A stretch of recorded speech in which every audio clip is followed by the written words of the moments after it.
जय जिजाऊ, जय शिवराय, जय शंभूराजे, गड किल्ले संवर्धन प्रतिष्ठान, महाराष्ट्र राज्य सादर करीत आहोत शिव साम्राज्याची दिनविशेष। 6 एप्रिल इसवी सन 1663। शाहिस्त खानाची 3 बोटे छाटली व त्याच्या छावणीत पूर्ण हल्लकल्लोळ माजवून महाराज सही सलामत किल्ले सिंहगडी दाखल। राजे सिंहगडी सुरक्षित पोहोचले होते तेव्हा पहाट होत होती। सूर्यनारायणाची आभा पसरत होती आणि महाराजांच्या हेरांनी सकाळी गडावर बातमी आणली, खान मेला नाही, त्याची फक्त 3 बोटे उडाली। महाराजांना ही बातमी कळली। महाराजांनी स्मित हास्य केले व म्हणाले, शाहिस्त खानास शास्त झाली। पातशहाने नाव ठेवले परंतु यथार्थ ठेवले नाही ते नाव, आपण शास्त करून रुजू केले। परमेश्वराने हे अचाट साहस आपणास करावयास लावले। 6 एप्रिल इसवी सन 1665। इसवी सन 1665 एप्रिल 6। पोर्तुगीज व्हाईसरॉयचे पत्र।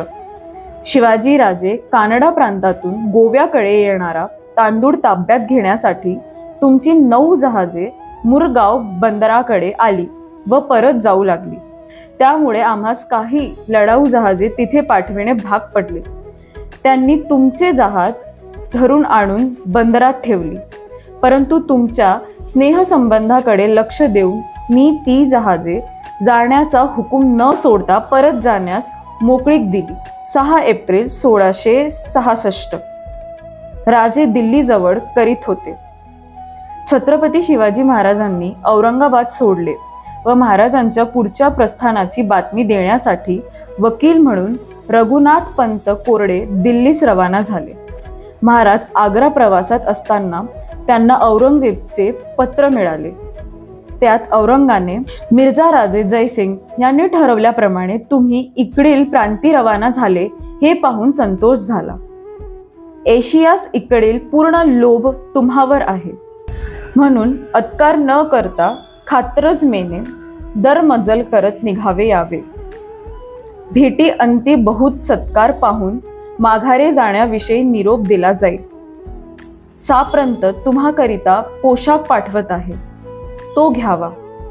भेटी अंती बहुत सत्कार पाहून माघारे जाण्याविषयी निरोप दिला जाईल।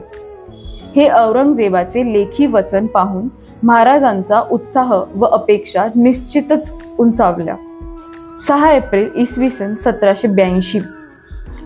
अहमद खानचे व नजफ खानचे वाकडे होते, त्यामुळे बादशाह शाह आलम हा आपला वजीर नजफ खान याच्या वर्चस्वास कंटाळला। शाह आलम बादशाह हा मराठ्यांच्या मर्जीने राहण्यास उत्सुक होता आणि वारंवार तो बोलून दाखवी की महादजी शिंदे किंवा हरिपंत फडके यासारखा एक फौजबंद मराठा सरदार सतत दिल्लीस राहावा आणि मराठ्यांनी बादशहास दरमहा 2 लाख रुपये देऊन करोडीची स्थळे हस्तगत करावी। ही परिस्थिती सन 1780 मध्ये होती, परंतु यावेळी मराठे व इंग्रजी यामध्ये नेकीने युद्ध चालू असल्यामुळे मराठ्यास हे कार्य पत्करणे शक्य नव्हते। दिनांक 6 एप्रिल 1782 रोजी नजफ खान मृत्यू पावला आणि पुढील महिन्यात सायलबाईचा तह पुरा होऊन पहिले इंग्रज मराठे युद्ध थांबले। तेव्हा महादजी शिंदे यांना दिल्लीच्या राजकारणाकडे लक्ष पुरवण्यास अवसर मिळाला। बादशहा सन 1772 दिल्लीस आणून तख्तनशीन केल्या वेळे पाहून महादजी शिंद्यांच्या मनात दिल्लीचा कारभार आपल्या ताब्यात घ्यावा असे होते, पण वर सांगितल्याप्रमाणे सालबाई तहापर्यंत महादजींना दिल्लीच्या राजकारणाकडे पाहण्यास फुरसत नव्हती।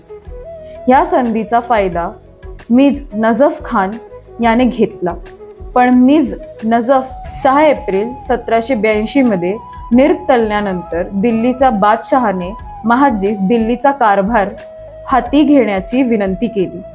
बादशहा शाह आलम महादजींना दिल्लीस आणण्यास एवढा उतावीळ झाला की त्याने त्यावेळी दिल्ली दरबारी असलेले मराठ्यांचे वकील हिंगणे यास महादजीस दिल्लीस येण्यास आवर्जून लिहिण्यास सांगितले। त्याप्रमाणे हिंगणे यांनी पाटील बावांस लिहिले। ही वेळ अशी आहे की इकडे येण्याने तुम्हाला कीर्तीची नव्हे तर पैसाही मिळेल.